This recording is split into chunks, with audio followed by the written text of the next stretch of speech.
하나님의 말씀 봅니다. 야고보서 2장 14절에서 26절입니다. 야고보서 2장 14절에서 26절. 한번 같이 한번 읽을까요? 내 형제들아, 만일 사람이 믿음이 있노라 하고 행함이 없으면 무슨 유익이 있으리요? 그 믿음이 능히 자기를 구원하겠느냐?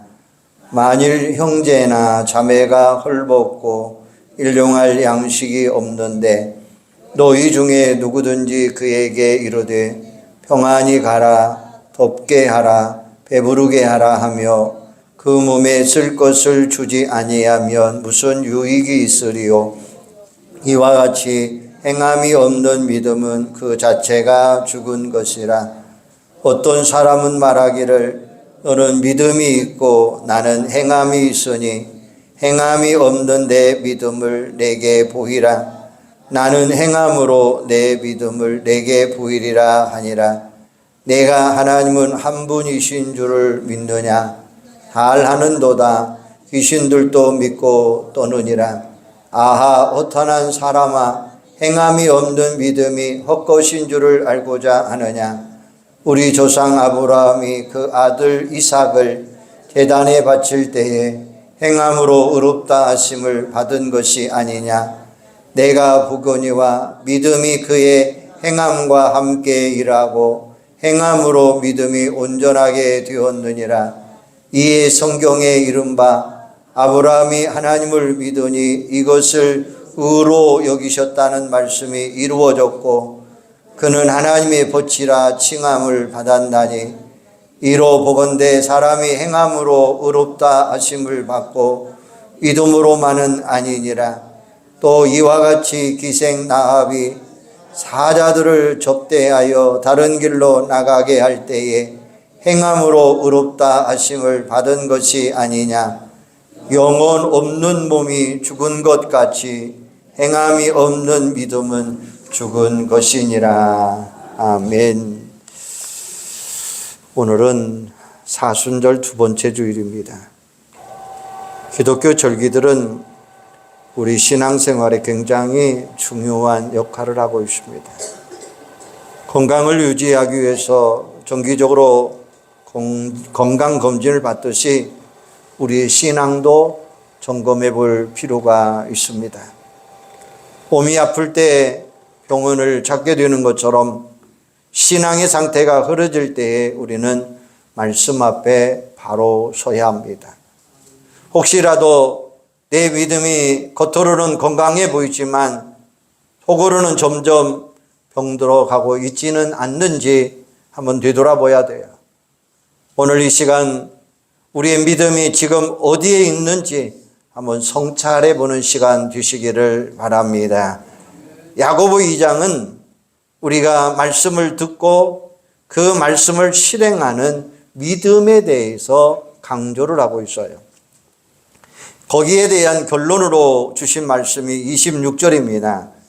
영혼 없는 몸이 죽은 것 같이 행함이 없는 믿음은 죽은 것이라. 이처럼 믿음이 우리에게 굉장히 중요합니다. 그러므로 우리는 다 믿음으로 이미 구원받는 사람들입니다. 그러므로 성도들은 구원받는 그 자체로서 믿음의 삶을 살아가고 있는 거예요. 그래서 히브리 11장 6절에 보면 믿음에 대해서 믿음이 없이는 기쁘시게 못하나니 하나님께 나가는 자는 반드시 그가 계신 것과 또한 그가 자기를 찾는 자들에게 상 주시는 이심을 믿어야 할지니라. 이렇게 말씀했어요. 결국 믿음이 없이는 구원도 얻을 수 없고 하나님을 기쁘게 할 수 없다고 하는 내용입니다. 로마서 14장 23절에 보면 바울이 이렇게 강조합니다. 믿음으로 쫓아서 하지 아니하는 모든 것이 되니라 라고 이야기하고 있어요. 이처럼 우리 그리스도인들의 삶에서 믿음이 얼마나 중요한가를 우리에게 깨닫게 하시는 말씀이에요. 신약 성경 안에 모두 21권의 서신서가 있습니다. 바울을 비롯해서 모두가 사도들이 쓴 편지죠. 그런데 사도들이 서신서를 기록할 때에 나름대로 강조하는 내용이 있어요. 예를 들면 바울은 자기가 잘 알고 있는 것처럼 믿음이라고 하는 단어를 굉장히 강조하고 있어요. 베드로는 소망을 강조하고 있습니다. 사도 요한은 사랑의 사도로 불리울 정도로 사랑에 대해서 없이 강조하고 있습니다. 그렇다면 오늘 본문을 기록한 야고보 사도는 우리에게 무엇을 강조하고 있느냐? 한마디로 표현하면 행함이 있는 믿음, 이렇게 강조하고 있어요.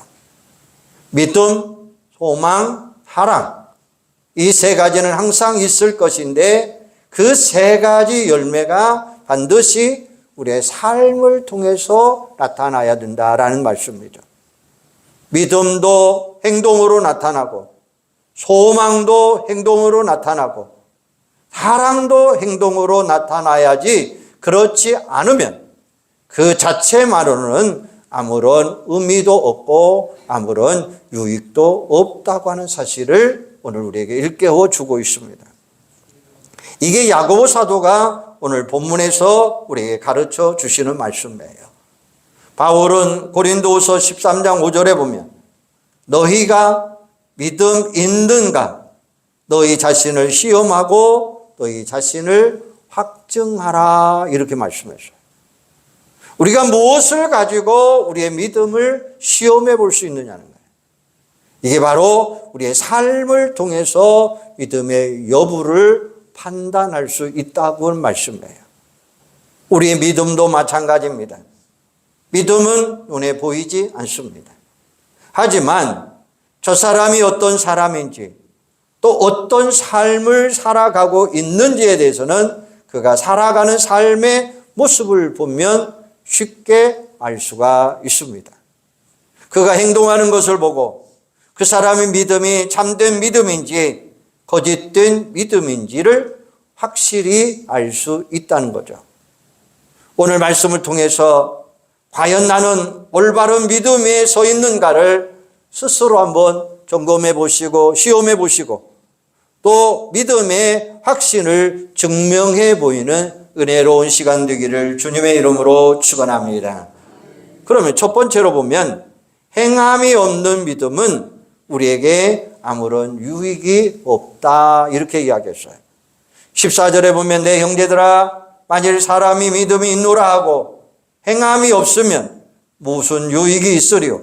그 믿음이 능히 자기를 구원하겠느냐라고 이야기해요. 믿음에 행함이 뒤따르지 않으면 그 믿음이 능히 나를 구원할 수 있겠느냐라고 말씀하고 있습니다. 어떤 사람이 나에게 믿음이 있다라고 말합니다. 거기까지는 별 문제가 없습니다. 내 신앙을 내 입으로 고백하는데 그것이 무슨 문제가 될 수가 있겠습니까? 아무런 문제도 없습니다. 오히려 그렇게 하는 것이 당연한 일이죠. 하지만 문제는 그 다음부터 있습니다. 당연히 있어야 될 행함이 없다는 거예요. 이처럼 말뿐이고 행함이 없는 믿음은 그 결과는 어렵다고 했는데 무슨 유익이 있으리요? 이렇게 말해요. 거기에는 어떤 유익도 없다는 거예요. 그저 무익한 믿음뿐이라는 것입니다. 참된 믿음이 아니라는 거죠. 거짓되고 가짜 믿음이라는 거예요. 그런 믿음이 능히 자기를 구원하겠느냐라고 이야기해요. 절대로 그럴 수 없다고 하는 사실을 강조하고 있는 말씀입니다. 마태복음 7장 21절에 보면 나더러 주여 주여 하는 자마다 다 천국에 들어갈 것이 아니요 다만 하늘에 계신 내 아버지의 뜻대로 행하는 자라야 들어가리라, 이렇게 말씀하셔요. 여러분, 말뿐인 믿음은 우리에게 아무런 소용이 없다라는 거예요. 우리가 잘 알고 있는 이야기가 있습니다. 유명한 고개사가 높은 계곡 위에서 외줄타기를 하는 묘기를 군중들 앞에서 보여주고 있습니다. 사람들은 그의 명성을 이미 알고 있습니다. 그가 줄 위에서 균형을 잡으며 아슬아슬하게 반대편까지 건너갔습니다. 사람들은 환호성을 지릅니다. 그 다음에는 줄 위에서 외발 자전거를 타고 반대편까지 무사히 건너왔습니다. 사람들이 더 큰 환호성을 보입니다. 그때 고개사가 군중들을 향하여 이렇게 외칩니다. 사랑하는 여러분, 제가 사람을 등에 업고 이 줄을 건널 수 있다고 믿습니까? 라고 물었습니다. 군중들이 박수를 치며 당신이라면 할 수 있습니다 라고 소리칩니다. 그러자 고개사가 다시 묻습니다. 그러면 여러분들 중에 제 등에 업혀서 이 줄을 건너갈 사람 있습니까? 라고 물었어요. 그때에는 모든 사람들이 조용합니다. 방금까지 환호하던 사람들 중에 누구도 고개사를 믿고 줄 위에 올라가겠다라고 하지 않는 거예요. 그때 한 소년이 앞으로 나서면서 이렇게 말합니다. 제가 가겠습니다. 제가 할 수 있습니다. 라고 이야기합니다. 아무런 두려움도 없이 고개사의 등에 업혔고 고개사는 천천히 줄 위를 무사히 건너가게 됩니다. 사람들이 놀라서 그 소년에게 물었습니다. 어떻게 그렇게 두려움 없이 할 수 있습니까? 라고 물었습니다. 그때에 소년이 뭐라고 이야기합니까? 예, 저분은 나의 아버지입니다. 저는 아버지가 저를 절대로 떨어뜨리지 않을 거라고 믿습니다. 라고 대답을 한 거예요. 사랑하는 여러분, 우리는 종종 입으로는 믿는다고 말하지만 진짜 믿음은 말이 아니라 행동으로 옮겨지는 증명이 있어야 된다는 거예요. 믿음이란 단순히 가능성을 인정할 정도가 아닙니다. 그 가능 속에 뛰어 들어가는 거예요. 말로는 믿는다고 하는데 그것을 행동으로 옮기지 않으면 진정한 믿음이라고 말할 수 없습니다. 물론 우리가 하나님의 자녀가 되고 우리가 의롭다함을 받고 구원에 이르게 되는 것이 행함으로 되는 것이 아니라 믿음으로 되어지는 것 믿습니다. 하지만 하나님께서 우리를 죄에서 건져주신 이유가 뭡니까? 우리를 왜 구원해 주셨습니까? 왜 우리를 하나님의 자녀로 삼아주셨습니까? 그것은 지금부터라도 우리가 구원받는 자답게 착한 행실로 하나님께 영광을 올려드려야 된다라는 거예요. 물론 우리가 행위로 구원받는 건 아니죠. 하지만 우리가 그렇게 살기 위해서 구원받았다라고 말하면 그것은 절대로 틀린 말이 아니라는 거죠. 그러므로 이제부터라도 우리가 어떻게 살아가야 되겠습니까? 구원받은 자녀답게 행동으로 보여주는 삶을 살아가는 여러분들이 되기를 소망합니다. 오늘 말씀을 보면 야고보 사도는 예수님의 12 제자 중에 한 사람인 그 야고보가 아니에요. 예수님의 친동생인 야고보입니다. 그는 원래 예수를 믿지 않았습니다. 그러다가 예수님이 십자가에 달려 돌아가시고 사흘 후에 부활하셨는데 그 부활하신 예수님을 두 눈으로 직접 목격하고 나서 그의 삶이 완전히 달라졌어요. 그때부터 예수를 믿기 시작을 합니다. 그래서 야고보 1장 1절에 보면 그 자신을 하나님과 주 예수 그리스도의 종 야고보는 이렇게 이야기했어요. 자기는 예수님의 동생이 아니라 예수님의 종이다라고 고백해요. 반대로 예수님을 자신의 주라고 고백하고 있습니다. 그가 나중에 스데반 집사처럼 돌에 맞아 순교를 당했다라고 전해지고 있습니다. 사랑하는 여러분, 오늘 우리의 믿음이 어떤 믿음이 되어야 되겠습니까? 말뿐인 믿음, 행함이 없는 믿음이 되면 우리는 절대 안 돼요. 행함이 없는 믿음은 우리를 능히 구원의 길로 인도해 줄 수 없기 때문에 스스로에게도 전혀 도움이 되지 않는다라는 거예요.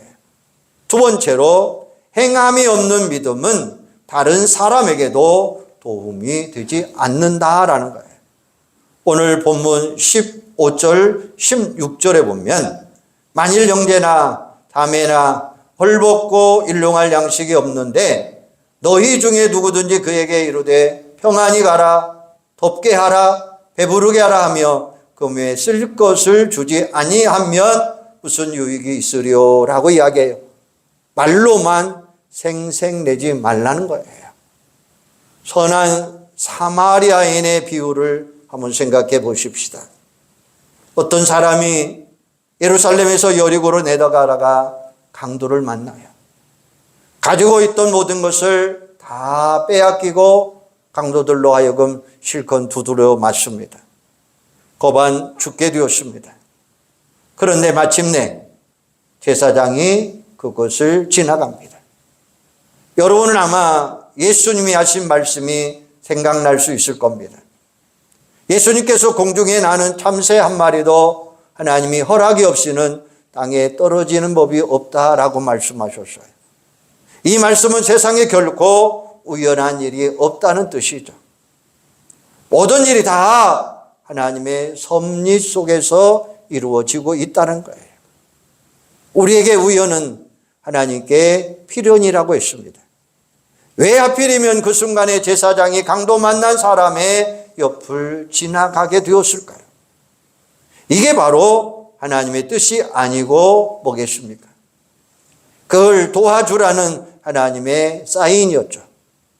그럼에도 불구하고 제사장은 자신도 그런 끔찍한 일을 겪게 될까 봐 무서워서 돕지 아니하고 도망치듯이 얼른 지나가 버렸습니다. 잠시 후에 내 윗사람이 또 그것을 지나갑니다. 내 윗사람은 제사장보다 더 나쁜 사람입니다.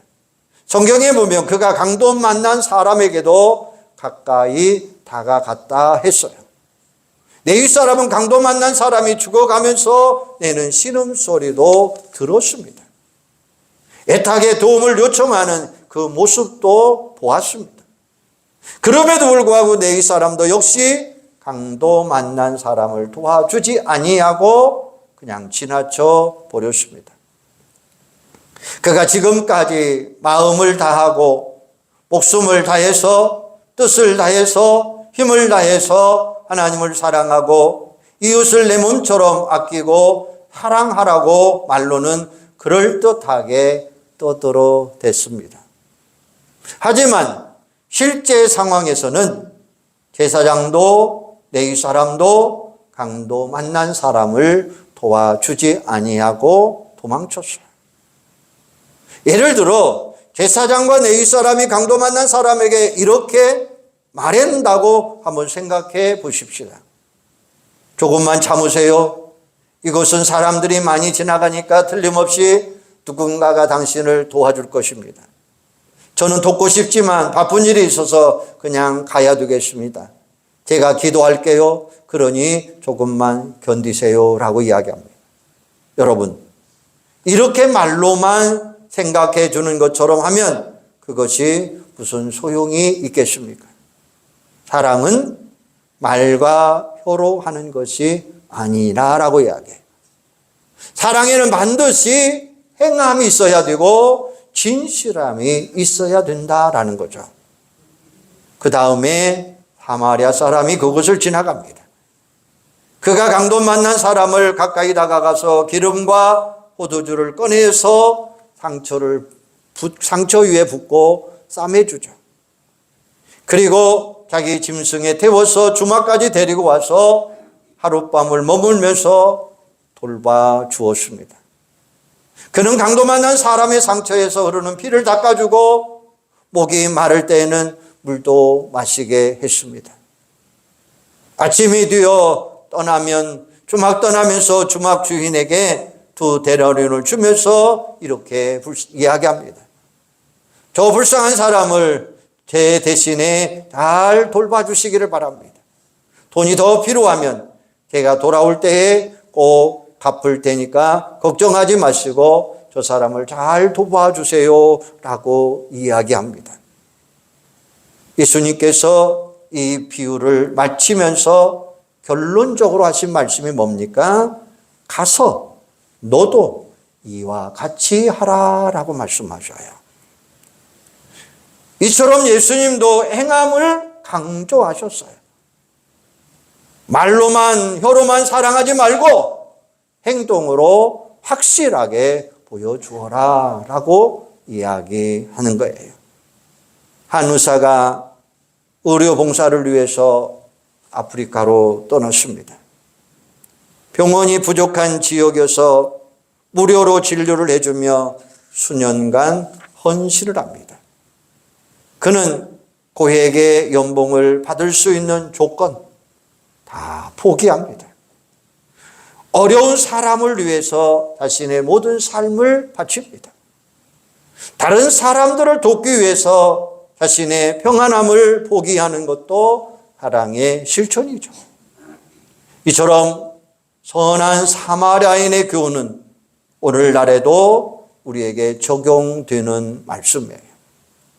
믿음은 단순한 동의나 말이 아니라 행동으로 증명될 때의 진짜 믿음이에요. 앞에서 말씀드린 내용이 애화를 들어보면 행함이 없는 믿음은 죽은 믿음이다 라고 이야기하고 있어요. 중요한 것은 우리가 그냥 지나쳐버리지 아니하고 행동으로 실천하는 거예요. 이처럼 의롭고 힘든 사람들에게 먼저 다가가지고 배려해 주는 것이 진정한 사랑이라는 거죠. 내 앞에 있는 사람이, 내 곁에 있는 사람이 예수님이시다라고 생각하고 사랑을 베풀어 주는 우리는 일에 최선을 다해야 된다는 거예요. 사랑은 말로 하는 것이 아니라 반드시 행함으로 이루어져야 될 줄로 믿습니다. 세 번째 중요한 것은 행함이 없는 믿음은 죽은 믿음이다 라고 이야기해요. 17절에 보면 이와 같이 행함이 없는 믿음은 그 자체가 죽은 것이다 라고 이야기합니다. 믿음 따로 행동 따로 아닙니다. 참된 믿음, 진실한 믿음, 살아있는 믿음이 있는 곳에는 반드시 행함이 따라가야 된다라는 거예요. 태초에 믿음이 없으니까 행함도 없느냐? 아니라는 말씀이죠. 우리의 믿음이 살아있느냐 그렇지 않느냐 얼마나 중요한지 몰라요. 믿음이 살아있으면 행동도 저절로 따라오게 되어 있어요.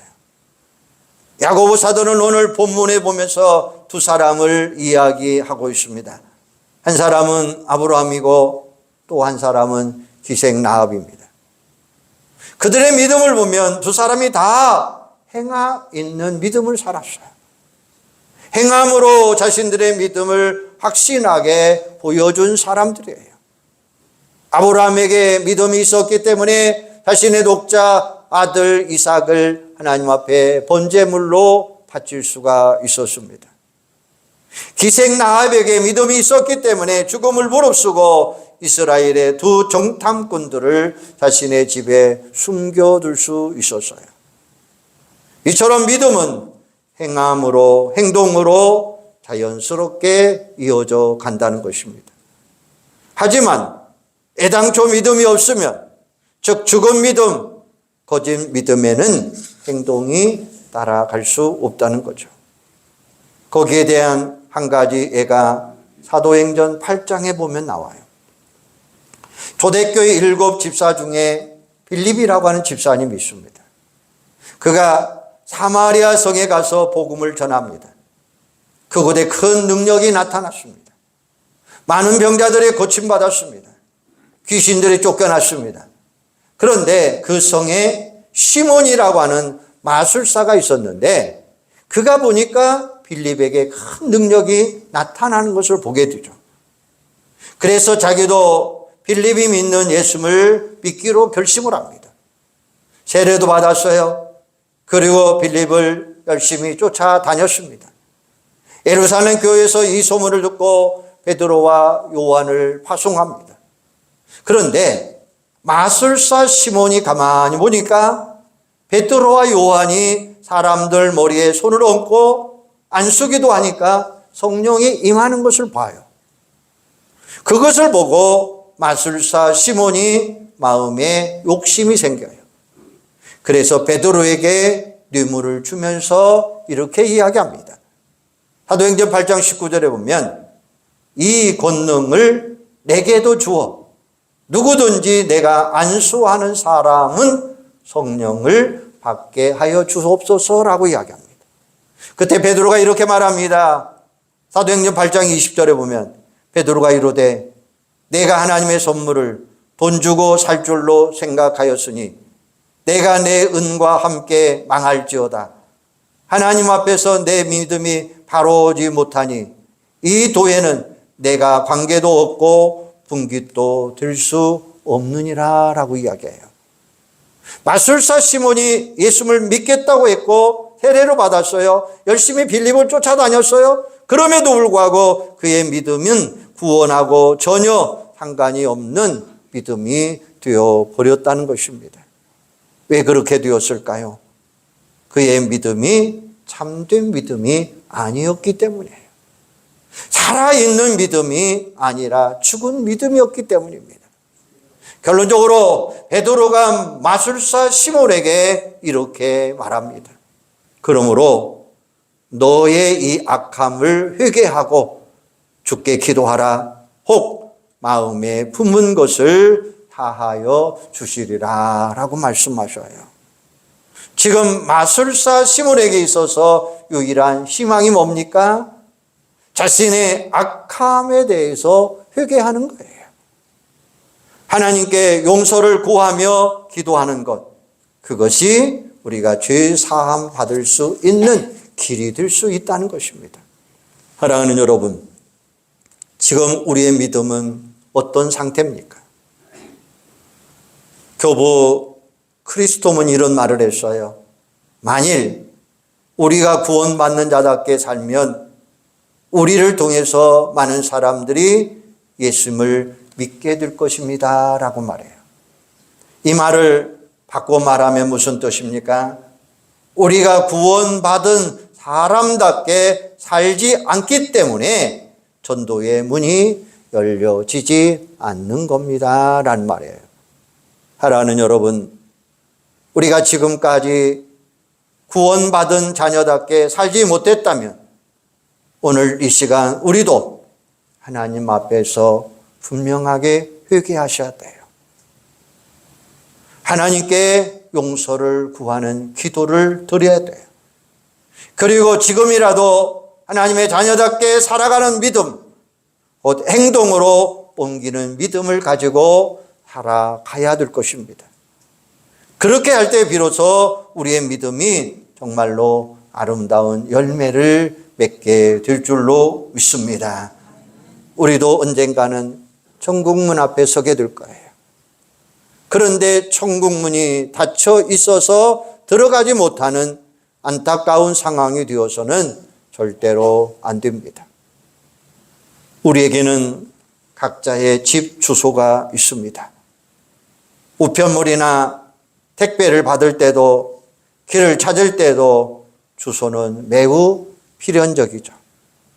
그런데 만약에 내 집 주소를 모르고 살아간다면 이건 얼마나 혼란스럽겠습니까? 신앙도 마찬가지예요.